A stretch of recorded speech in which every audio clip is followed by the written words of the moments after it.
என்ன சார், எதுக்காக என்ன வர சொன்னீங்க? சண்முகம் கூப்பிட்டாருன்னு சொன்னீங்க, நீங்க மட்டும் இருக்கீங்க. என்ன வாத்தி, என்ன முகம் இன்னும் வாட்டமாவே இருக்கு? விஷயம் தெரியற வரைக்கும் முகம் வாட்டமா தான் இருக்கும் இல்லையா அறிவு? என்ன சிஸ்டர் நீங்க வேற சீரியஸ்னஸ் தெரியாம கிண்டல் பண்ணிக்கிட்டு. நடந்தது என்ன சின்ன விஷயமா? என்ன விடுங்க. பாவம் ரத்னா, அவங்களால இனி எப்படி ஊருக்குள்ள நடமாட முடியும்?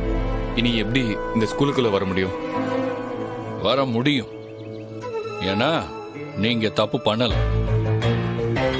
அது எப்படி சார்? அதுக்கு ஆதாரம் இருக்கா? ஆதாரம் இருக்கிறனால தானே உங்க எல்லாரையும் நான் வர சொல்லியிருக்கேன். ஆதாரமா? ஏயா, இதுக்கு இல்லாம ஆதாரம் இருக்கும்? எங்கயா அது இருக்கு, ஆதாரம் இங்கேயே இருக்கு. இந்த வரேன்.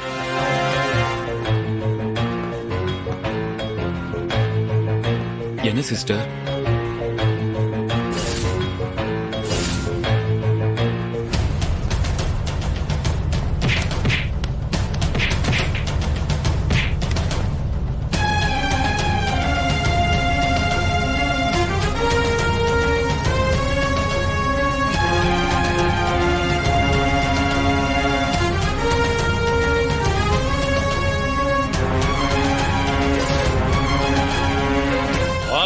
சார், இவன் எங்க ஸ்கூல்ல டீ சப்ளை பண்ற பையன் சார். எனக்கு இவனை நல்லாவே தெரியுமே.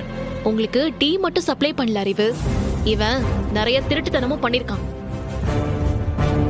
உங்க டீல யாரோ மயக்க மருந்து போட்டிருப்பாங்கன்னு நீங்க சொன்னீங்கல்ல? ஆமா. அந்த யாரோ இவன் தான்.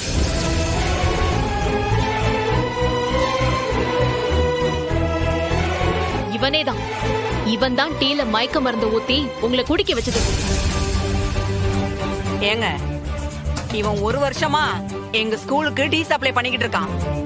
இவன் எதுக்குங்க மயக்க மருந்த டீல கலக்க போறான்? எதுக்கு மயக்க மருந்த கலந்தா, யாரு கலக்க சொன்னா, இது எல்லாத்தையும் அந்த வெங்கடேஷ் வந்து இங்க சொல்லுவான். இல்ல யோ அறிவு, உன்னை எப்படி கட்டி போட்டானுங்க அதே மாதிரி இவனை கட்டி போடு பாப்போம். கட்டி போடுறது தானே? இந்த மாதிரி அயோக்கிய பையில வெட்டி போட சொன்னா கூட வெட்டி போடுவேன்.